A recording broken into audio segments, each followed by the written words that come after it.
So we are talking about a spirituality coming to you. So the Lovers, I think, is going to be, for a lot of you, at a very deep emotional realm. Now, don't forget too that for those of you already in established relationships, you're not looking at upping or starting a new business, this can be about your current relationship, and it can be about bringing the bond back into a relationship or working through it and going back to that point where you first found this exaltation and love, you know, this connectedness, this awe and wonder about each other. So some of you may have lost that, and you may be thinking, how do I find that back again? And this card here has come to you saying spiritual strength. So the number 9 often represents coming toward an understanding of a journey that's been taking place for some time, or gaining more knowledge about it, or gaining more strength about it or around it as well. So if some of you have felt like you were about to give up on this certain project, whether it be looking for new love, or whether it be healing old love, or starting a new business, sometimes this even means a new pet coming into the house as well.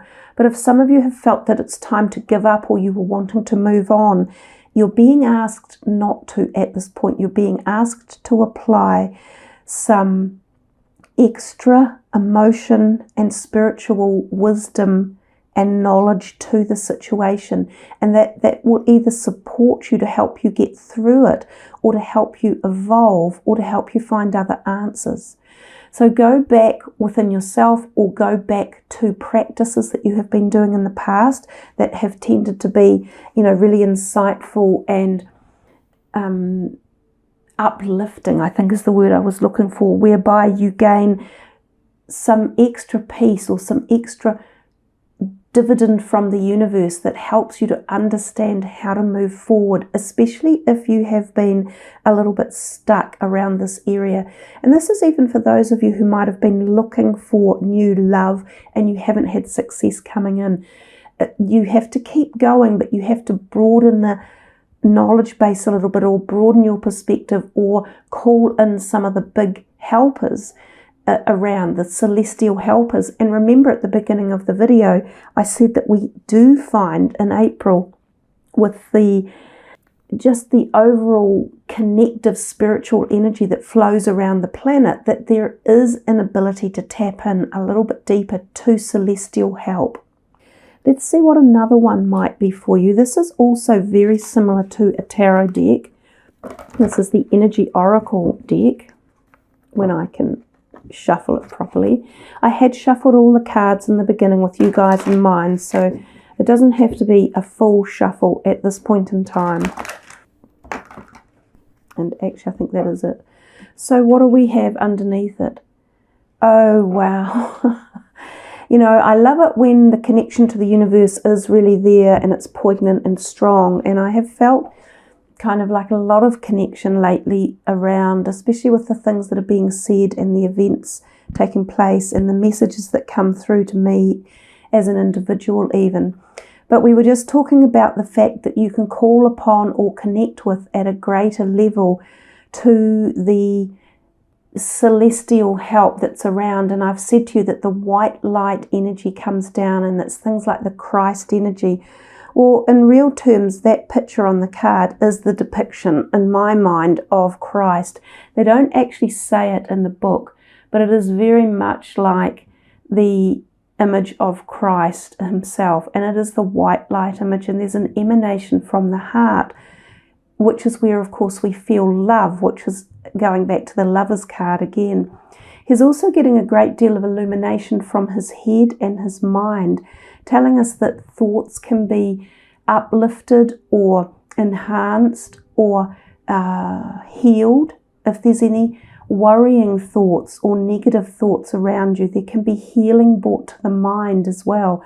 So the mind and the heart are connected emotionally, because our mind is, in essence, our soul, and our heart is the physical dynamic of that as well. So the mind and the heart are very interconnected, and when we have feelings that are either down, or we're doubting ourselves, or we feel we can't find a solution, we need sort of a healing or an activation in both of those areas.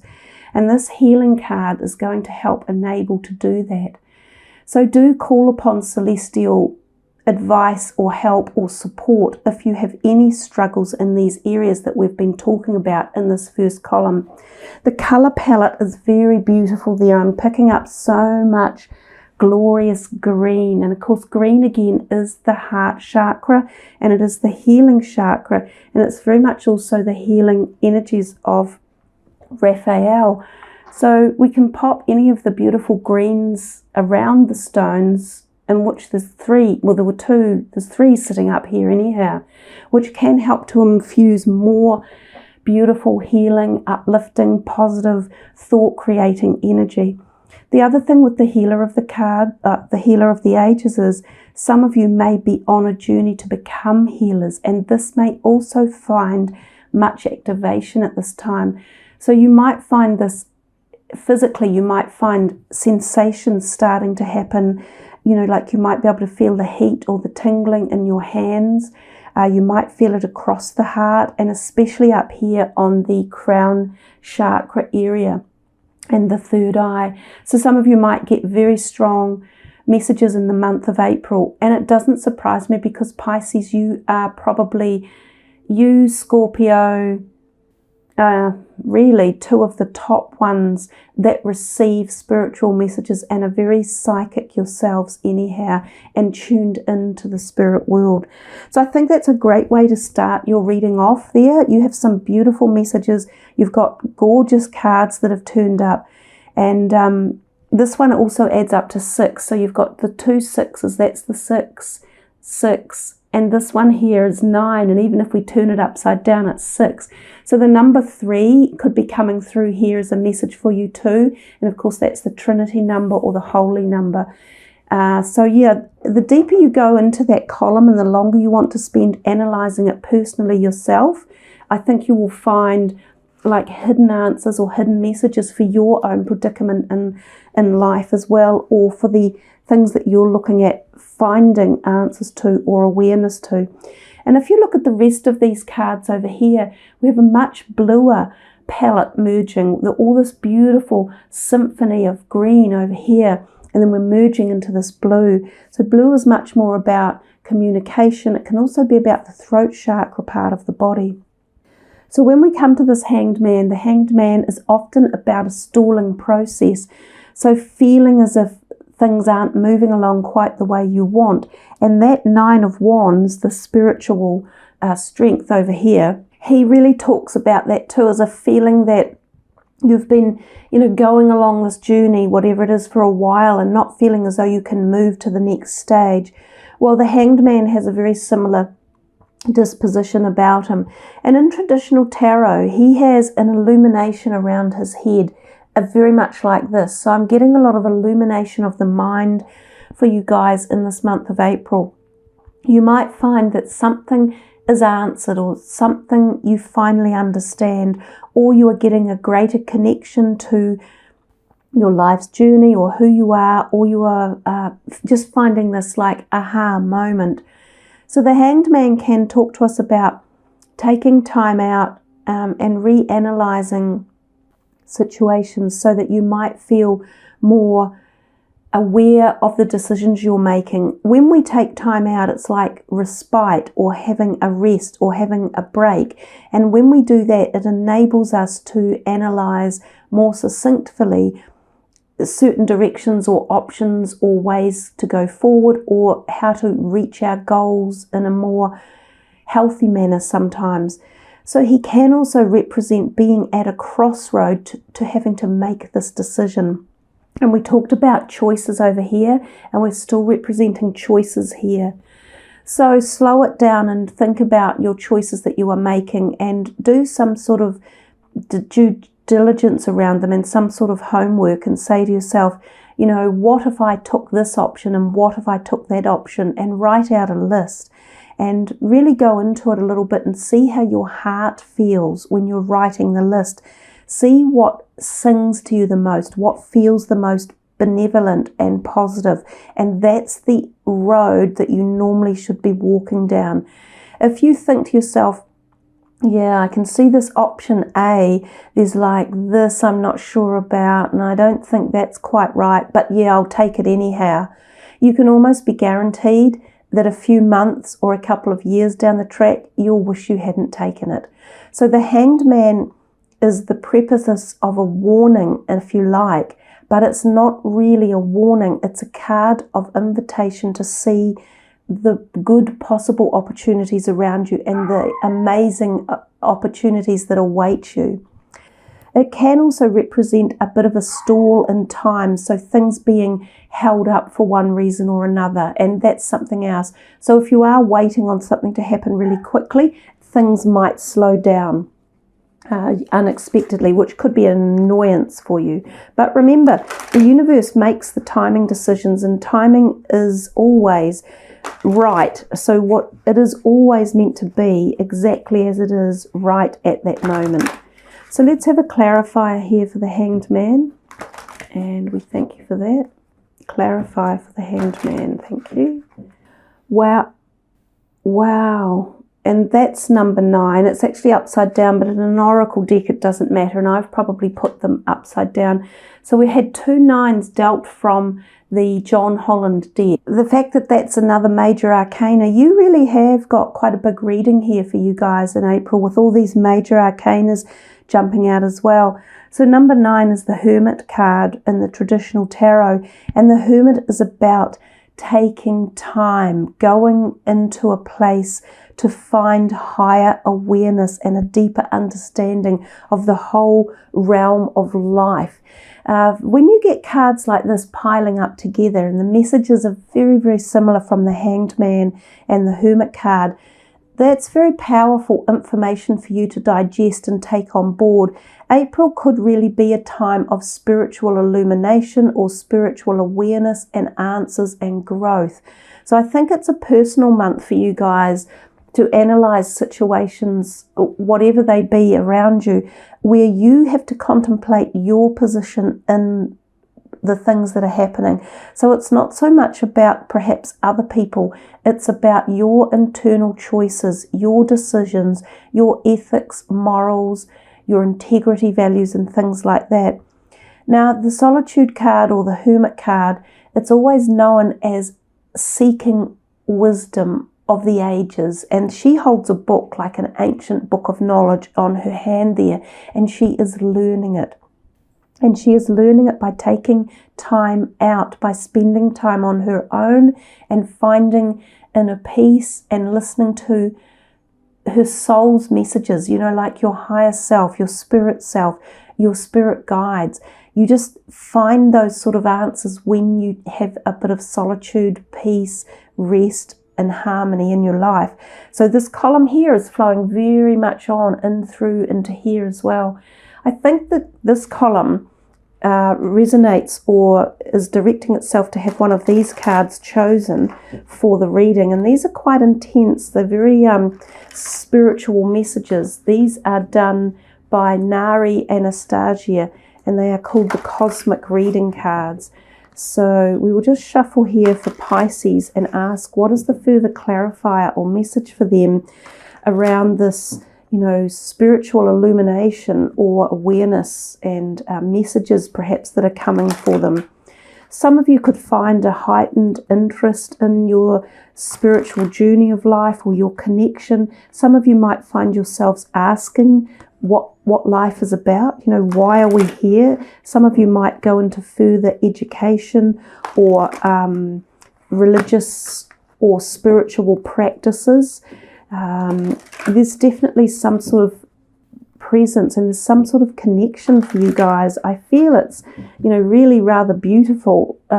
We felt it right from here, and it is just flowing in here ever so gently. This one here is Hope.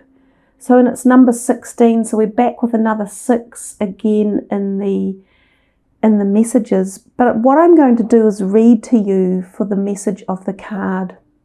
Behind the passing dark clouds, the sun still shines bright. Feeling overwhelmed, disconnected, afraid and defeated are a few of the symptoms you can experience when passing through an emotional storm. All is not as it seems. The passing storm will uncover suppressed emotional energy that is in need of clearing and balancing. As challenging as it may seem, see the passing grey clouds as an opportunity to grow, learn, heal, and transform limiting behaviour and patterns and beliefs. It is not about staying positive through the storm. It's about understanding and truly seeing the imbalances and wounds within you that attract this energy to your space. Clouds do pass and will continue to pass until you learn to truly see the underlying message and lesson. Only then will you transcend the fear and irritability of any challenging cycles.